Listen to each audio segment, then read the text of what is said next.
Bonjour à tous et bienvenue dans un nouvel unboxing. Donc voilà, j'ai voulu vous présenter ce unboxing pour un excellent film que j'adore. D'ailleurs, c'est vrai qu'à la base, je suis pas trop remake, machin, donc quand ils prennent des films de nos époques, les originaux, etc., quand ils les refont de nos jours et tout, généralement c'est mauvais. Et non, non, non, mais il y a eu quand même de bons et d'excellents remakes, notamment celui que je vous présente en unboxing aujourd'hui que j'adore, le remake de Massacre à la tronçonneuse. Déjà, je suis un grand fan de cette franchise. Alors, il y en a beaucoup qui n'aiment pas, par exemple, certains volets, par exemple, le dernier qui était sorti sur Netflix, ou encore celui de 2013 qui était de Texas Chainsaw 3D. Ou encore le film qui s'appelle Leatherface, là où les gens ils se plaignent, ouais, mais ça n'a rien à voir avec Leatherface, on le voit pas, etc. Déjà, vous n'avez pas compris vraiment l'histoire parce que le film Leatherface il est excellent. Mais bon, après, voilà, il y en a, et puis autrement, les deux aussi, Massacre à la tronçonneuse 3 et Massacre à la tronçonneuse nouvelle génération de 90. J'avoue que ceux-là, ils sont en dessous de la franchise, ça reste des nanars. Mais des bons nanars assez fun, perso, moi je les ai bien aimés, mais voilà, c'est pas... Voilà, il faut les prendre au second degré, voilà, c'est exactement ça, quoi. Et sinon, bien sûr, le premier, l'original de Tobe Hooper, franchement, est un classique du genre des années 70, donc 74, il me semble qu'il est sorti, si je me trompe bien, mais comme je dis, moi j'ai souvent un souci avec les dates, mais je crois que c'est 74. Et du coup, voilà, le Massacre à la tronçonneuse 2, là, dans l'espèce de fête foraine, il est excellent également. Et nous avons aussi ce remake que je vais vous présenter aujourd'hui en unboxing qui vient de sortir. Donc voilà, en 4K. Il y a le commencement, la suite de 2006, qui est vraiment une tuerie également. Texas Chainsaw 3D, il a été beaucoup critiqué négativement, etc. Mais j'ai beaucoup aimé celui-ci également. Le Massacre à la tronçonneuse de Netflix, j'ai beaucoup aimé également. Non, franchement, j'aime toute la franchise. Mais bien sûr, j'ai mes préférences à d'autres. Il y en a bien sûr bien au-dessus et meilleurs que d'autres. Notamment celui de Tobe Hooper qui restera le classique du genre. D'ailleurs, il avait été interdit en France et dans plusieurs pays pendant à peu près 8 ans, il me semble. Parce qu'il a été, après sa sortie au cinéma, bien sûr, 74, il avait été interdit en France pendant 8 ans parce qu'il est revenu en France donc voilà en 82 si mes souvenirs sont bons. Donc voilà pour la franchise Massacre à la tronçonneuse. Donc c'est une franchise déjà que moi je suis un grand kiff de slasher et du coup voilà pourquoi je kiffe cette saga également. Donc voilà, comme Ghostface, Jason Voorhees, Michael Myers, Freddy Krueger, Victor Crowley, il y a vraiment des psychopathes, Hard le clown, etc. Je kiffe tous ces tueurs. Et Leatherface également fait partie d'un de mes tueurs que j'adore. Le Massacre à la tronçonneuse, c'est vraiment un classique du genre. Et là, je vous présente le unboxing du Cult Edition, donc le collector de Massacre à la tronçonneuse. Donc j'en ai pris 2 autres volets pour dire que j'ai 2 Cult Edition que j'avais pris. Je dois en avoir d'autres dans ma collection, mais j'en ai pris juste 2 qui étaient sous la main. Donc le film que j'avais, Vampire, mon film préféré de John Carpenter. Déjà, John Carpenter, j'ai toute la collection de films parce que c'est un de mes réalisateurs préférés.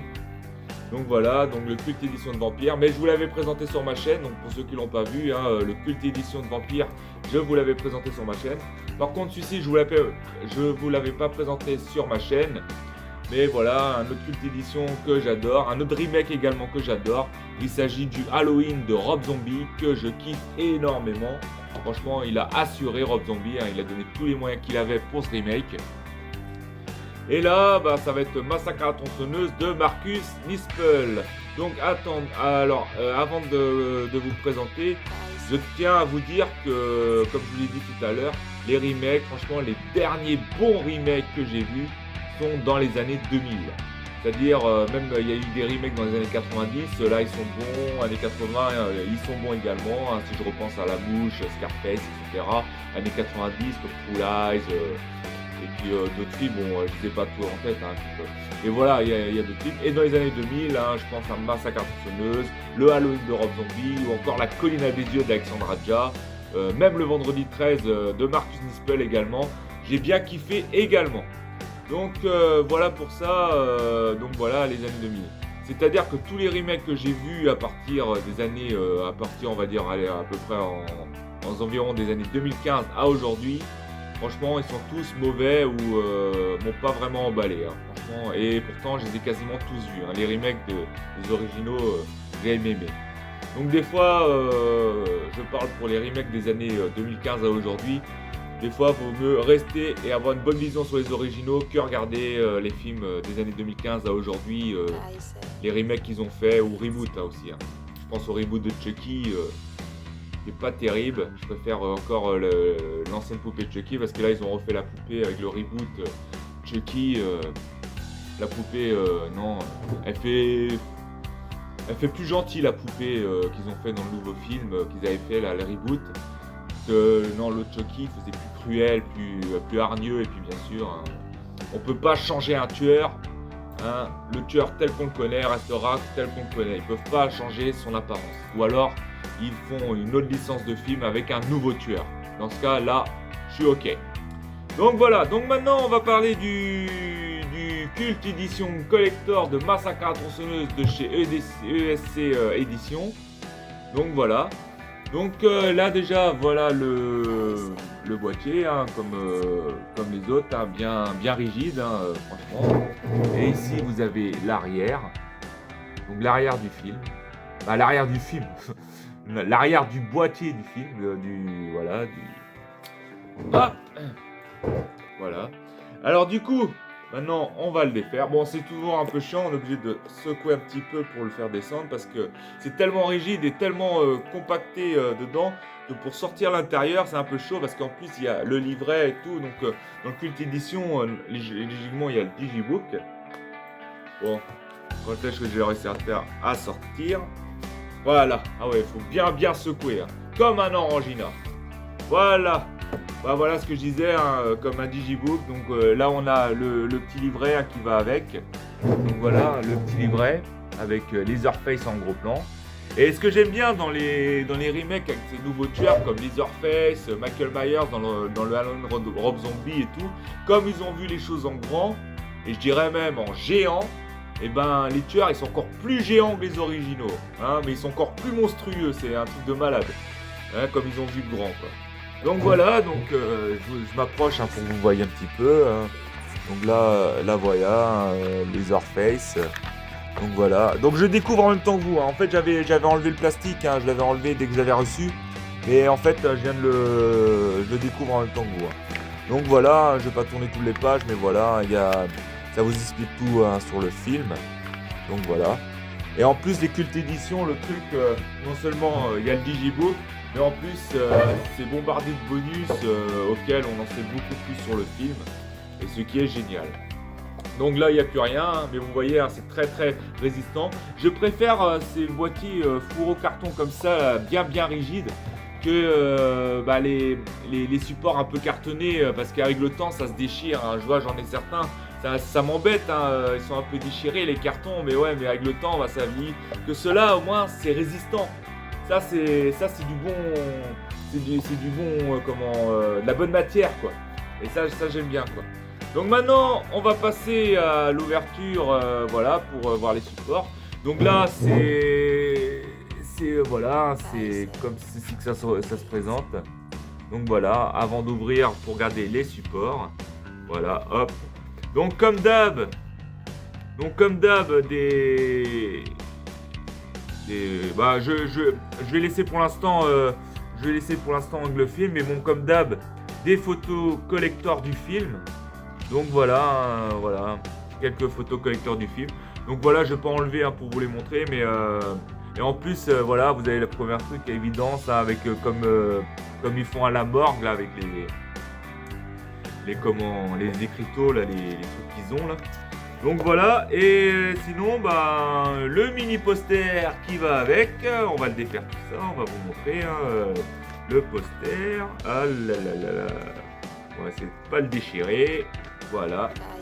Donc, ça c'est chiant quand il y a un recto verso parce que si je veux l'accrocher et le mettre en cadre, il faudra que je choisisse le bon côté, mais bon. bah, je crois que j'ai choisi mon côté. Donc après, voilà, là, il y a le comment, ben, l'image de donc voilà, l'affiche originale du film. Mais je crois que je vais prendre l'arrière parce que l'arrière, est plus stylé. Voilà, l'arrière, hop, voilà, avec 3 Leatherface les uns contre les autres, avec marqué Massacre à la tronçonneuse, d'après une histoire vraie, ben, comme derrière, hein, de toute manière. Mais je trouve plus stylé l'arrière. Donc si je le mettrais en cadre, ce serait plutôt l'arrière que je mettrais, hein. Ce serait plutôt l'arrière. Donc voilà, et maintenant, les supports. Les supports, donc c'est présenté comme ça, avec la maison des Sawyer, ici, hein, la maison de Leatherface, bah, ou Leatherface, une crèche. Donc voilà, donc là, nous avons ici le support. Alors attendez, je vais le tourner un petit peu. Voilà, voilà, et voilà. Donc voilà, ici vous avez le support, le 4K ici, le 4K. Donc ici vous avez, alors, donc là je l'enlève, on va essayer de pas faire attention. Ouais, ça c'est chiant parce que des fois c'est, voilà, ah voilà, voilà. Donc voilà, hop, alors ça c'est quoi? Ah voilà, voilà. C'est pour ça, comme je vous disais, les cultes d'édition sont remplis de bonus parce que j'avais cru que c'était, ils avaient mis le 4K comme ils font des fois dans certains coffrets comme ça. Ils mettent le 4K, le DVD, le Blu-ray. Mais non, il n'y a pas de DVD. Hein. Donc là, il y a le 4K comme je vous l'ai dit. Ici, vous avez le film en Blu-ray. Donc vous avez le Blu-ray. Et du coup, avec des belles images un peu hardcore, j'aime bien. Et ici, vous avez un support spécial supplément. Donc les bonus et tout. Donc un spécial bonus. Donc ce qui fait plaisir, c'est pour ça, ils en font un support exprès pour ça, c'est-à-dire que, à mon avis, c'est rempli de bonus et du coup, on en sait beaucoup sur le film. Donc voilà pour ça. Donc voilà pour ça. Donc vous avez le Blu-ray, le Blu-ray du film, le Blu-ray avec les suppléments, les bonus, etc. Et le Blu-ray du 4K, bah le 4K. Donc voilà pour ça. Donc voilà, donc est-ce que je vais réussir à le remettre parce que c'est un peu chaud à mettre avec les petits... Hop. Voilà, c'est bon. Donc voilà pour... Ah ouais, et puis bon voilà, vous avez la belle Jessica Biel ici, hein, franchement, elle est sublime. Et dans le film, qu'est-ce qu'elle est belle. Bah déjà, elle est belle de nature, hein, même. Mais c'est vrai que quand on regarde des films avec des belles actrices comme ça, c'est les crushs de notre enfance, hein. Il y a Jessica Biel, Jessica Alba, Jordana Brewster, Salma Hayek, franchement, Angelina Jolie, hein. Qui n'a pas eu ces crushs-là étant gamin dans les années 90-2000, franchement, c'est un truc de fou. Donc voilà, donc je ferme boutique, donc voilà, j'ai fermé le support, le livret, le boîtier rigide qui est solide et qui peut durer avec le temps. Donc voilà, comme je vous le répète, il y a le Blu-ray du film, le Blu-ray des spéciales suppléments bonus et le 4K du film. Donc hâte de refaire un visionnage. Et tout ce que j'espère, ESC, je passe un message pour vous. J'espère que vous ferez la même édition ou alors au moins une belle édition aussi du film Le Commencement qui est en fait qui a une sorte de préquel à celui-là, bien sûr, hein, parce que Le Commencement c'est avant. Donc voilà, mais qui est de 2006, donc il est sorti après celui-ci, avec Jordana Brewster justement. Et j'espère une belle édition du Commencement, franchement, pour que ça aille bien avec la collection. Allez, sur ce, merci pour vos likes, partages, soutien à ceux qui s'abonnent, qui commentent. Ça fait toujours plaisir les amis, hein, je vous en suis très reconnaissant. Et je vous dis, portez-vous bien, gardez la pêche et à la prochaine. Ciao!